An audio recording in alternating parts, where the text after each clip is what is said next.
नमस्कार, आप देख रहे हैं प्रेस बिहार और मैं हूं आपके साथ आनंदमयी। राजनीतिक गलियारों की बड़ी घमासान। भारत यात्रा पर आएंगे क्राउन प्रिंस शेख खालिद बिन मोहम्मद। प्रधानमंत्री नरेंद्र मोदी के निमंत्रण पर अबू धाबी के क्राउन प्रिंस शेख खालिद बिन मोहम्मद बिन जायद अल नहयान 9-10 सितंबर 2024 को भारत की आधिकारिक यात्रा पर आएंगे। अबू धाबी के क्राउन प्रिंस के रूप में यह महामहिम की पहली भारत यात्रा होगी। उनके साथ यूएई सरकार के कई मंत्री और एक व्यापारिक प्रतिनिधि मंडल भी होगा। बजरंग पुनिया ने दी खुली चुनौती। आंदोलन में जिस तरह से खिलाड़ियों के साथ व्यवहार हुआ और उसके बाद विनेश को ओलंपिक खेल से आउट कर दिया गया। सियासी संग्राम छिड़ने की पटकथा यहीं लिखी जा चुकी थी। एक इंटरव्यू में बजरंग पुनिया से जब कहा गया कि ब्रिजभूषण शरण सिंह कह रहे हैं कि विनेश फोगाट के खिलाफ चुनाव प्रचार करने हरियाणा आएंगे, तो इस पर बजरंग पुनिया कहते हैं, आप आइए अपनी पार्टी की तरफ से, अगर आप में हिम्मत है तो आप विनेश फोगाट के खिलाफ खूब प्रचार करो। हम कब मना कर रहे हैं, सब जनता के हाथ में है। देखते हैं जनता आपका किस तरह स्वागत करेगी। आप विनेश के खिलाफ प्रचार में आओ। देश विरोधी बयानों के साथ कांग्रेस, नित्यानंद का बड़ा अटैक। उमर अब्दुल्ला के बयान पर केंद्रीय मंत्री नित्यानंद राय ने कहा, उमर अब्दुल्ला का बयान आपत्तिजनक और भारत विरोधी है। इसके जितनी निंदा की जाए वो कम है। अफजल गुरु और याकूब जैसे आतंकवादियों के पक्ष में बोलना देश विरोधी है। कांग्रेस ऐसे देश विरोधी बयानों के साथ है। इसे देश और कश्मीर बर्दाश्त नहीं करेगा। खेल मंत्री ने खिलाड़ियों की प्रशंसा। केंद्रीय खेल मंत्री मनसुख मंडाविया ने कहा, इस ओलंपिक्स में हमारा पैरालंपिक खिलाड़ियों ने देश का गौरव बढ़ाया है। 27 मेडल अब तक प्राप्त हुए हैं। टोक्यो पैरालंपिक में 19 मेडल हासिल हुए थे। हमारे खिलाड़ी उत्साह के साथ खेल रहे हैं और देश में भी उत्साह का माहौल है। मालवीय के साथ मानवीय सहायता। विदेश मंत्रालय के प्रवक्ता रणधीर जायसवाल ने एक्स पर पोस्ट करते हुए लिखा, मलावी के लोगों के साथ एकजुटता में मानवीय सहायता के तौर पर गंभीर सूखे के परिणामों से निपटने के लिए 1000 मीट्रिक टन चावल की एक खेप आज मलावी के लिए रवाना हुई। कांग्रेस में शामिल होने के बाद पहली बार बोले बजरंग पुनिया। कांग्रेस नेता और पहलवान बजरंग पुनिया ने कहा, मैं सभी का धन्यवाद करता हूं। हमें जितना प्यार कुश्ती में मिला है, मुझे लगता है उतना ही प्यार राजनीति में भी मिलेगा। हमने पहले ही बैठकर यह तय किया था कि विनेश चुनाव लड़ेंगी और हम सब विनेश के साथ हैं। मैं संगठन में रहकर काम करूंगा। हमारे आंदोलन का राजनीति से कोई लेना देना नहीं था। हमारे आंदोलन को लेकर उनका काम है नैरेटिव फैलाना कि आंदोलन कांग्रेस ने आयोजित कराया था, लेकिन ऐसा कुछ नहीं है। पूरे देश ने आंदोलन को देखा और पूरा देश खिलाड़ी बेटियों के साथ खड़ा है।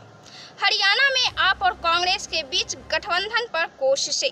हरियाणा विधानसभा चुनाव के लिए आप और कांग्रेस के बीच संभावित गठबंधन और आप नेता राघव चड्ढा से मुलाकात करने पर हरियाणा कांग्रेस प्रमुख दीपक बावरिया ने कहा, कांग्रेस ने मुझे यह जिम्मेदारी दी है और पिछले 2 दिनों में राघव चड्ढा से यह मेरी दूसरी या तीसरी मुलाकात थी। हम स्थानों और संख्याओं का आदान प्रदान कर रहे हैं और हमें उम्मीद है कि परिणाम 2 दिनों में सामने आ जाएंगे। यह निर्भर करता है, अगर कांग्रेस और आप दोनों के लिए जीत की स्थिति होगी तभी नतीजा आएगा। मैं इसके लिए प्रयास कर रहा हूँ।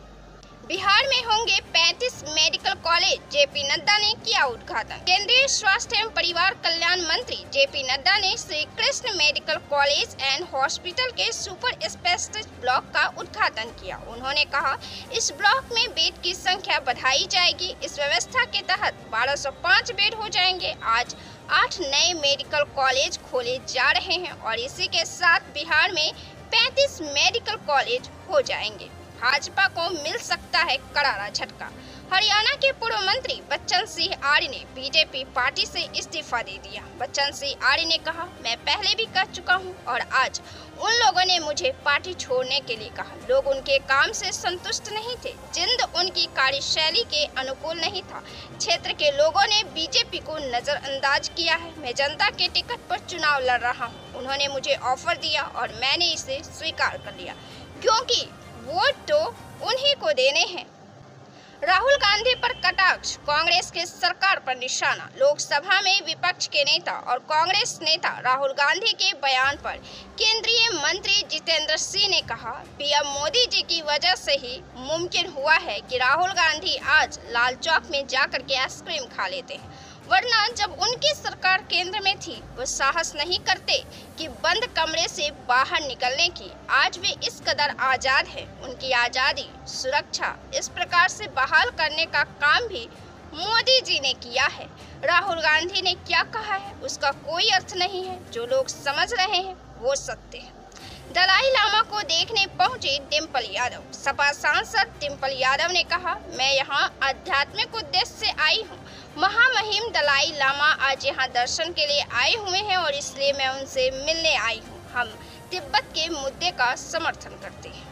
छगन भुजबल ने की सुबुद्धि की बात। महाराष्ट्र के मंत्री और शिवसेना नेता गुलाबराव रघुनाथ पाटिल द्वारा अजित पवार के नेतृत्व वाले राज्य वित्त मंत्रालय पर दिए गए बयान पर महाराष्ट्र के मंत्री छगन भुजबल ने कहा, दादा 10 बार वित्त मंत्री रह चुके हैं और वित्त विभाग संभाल चुके हैं। मैं भगवान गणेश से प्रार्थना करता हूं कि भगवान उन सभी को सद्बुद्धि दे जो हमारे मित्र, नेता और महायुति के कार्यकर्ता हैं, ताकि हम आपस में कोई बयानबाजी ना करें। हमें यह दिखाना है कि हम सब महायुति में एक हैं और हम इस चुनाव में एकजुट होकर लोगों के सामने जा रहे हैं। महायुति सरकार ने लोगों को अच्छे कार्यक्रम और योजनाएं दी हैं, अच्छा माहौल बन रहा है, कोई भी इसे खराब करने की कोशिश ना करे। विनेश फोगाट के कांग्रेस में शामिल होने पर भाजपा को लगी मिर्ची। भारतीय एथलीट विनेश फोगाट और बजरंग पूनिया के कांग्रेस में शामिल होने पर भाजपा राज्यसभा सांसद दिनेश शर्मा ने कहा, आज लोग कह रहे हैं कि क्या आंदोलन इसलिए किया गया था? क्या दीपेंद्र हुड्डा और उनके पिता पीछे से यही चाल चल रहे थे कि किस तरह से भारत सरकार को बदनाम किया जाए? वो हरियाणा जो खेलों के लिए बेटियों के सम्मान के लिए जाना जाता है, वहां उन्होंने खेलों का राजनीतिकरण करने का प्रयास किया है। मैं समझता हूं कि हरियाणा की जनता दीपेंद्र हुड्डा को इसका जवाब देगी। राहुल ने योगी सरकार पर किया attack. Social media platform x पर मंगेश यादव मामले को लेकर राहुल गांधी ने कहा, बीजेपी शासित राज्यों में कानून और संविधान की धज्जियां ही उड़ा रहे हैं जिन पर उनका पालन कराने की जिम्मेदारी है। सुल्तानपुर में हुए मंगेश यादव के एनकाउंटर ने एक बार फिर साबित कर दिया कि बीजेपी रूल ऑफ लॉ पर विश्वास नहीं करती। मंगेश के परिवार के आंसू पूरे देश से सवाल पूछ रहे हैं, कौन जिएगा और कौन नहीं, इसका फैसला अदालत करेगी या पुलिस। भाजपा अंग्रेजों के साथ ही खड़ी, बवाल मचनाता है। पूर्व WFI अध्यक्ष और भाजपा नेता ब्रिजभूषण शरण सिंह के बयान पर कांग्रेस नेता पवन खेरा ने कहा, यह आज की बात नहीं है। आजादी के आंदोलन में भी कांग्रेस अंग्रेजों के खिलाफ खड़ी थी और भाजपा अंग्रेजों के साथ खड़े थे।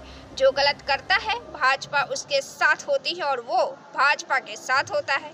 जिसके साथ गलत होता है कांग्रेस उसके साथ होती है और आवाज उठाती है। 6 खिलाड़ियों ने ब्रिजभूषण के खिलाफ FIR दर्ज करवाई थी। हमें गर्व है कि हम अपनी बेटियों के साथ खड़े थे, खड़े हैं और खड़े रहेंगे।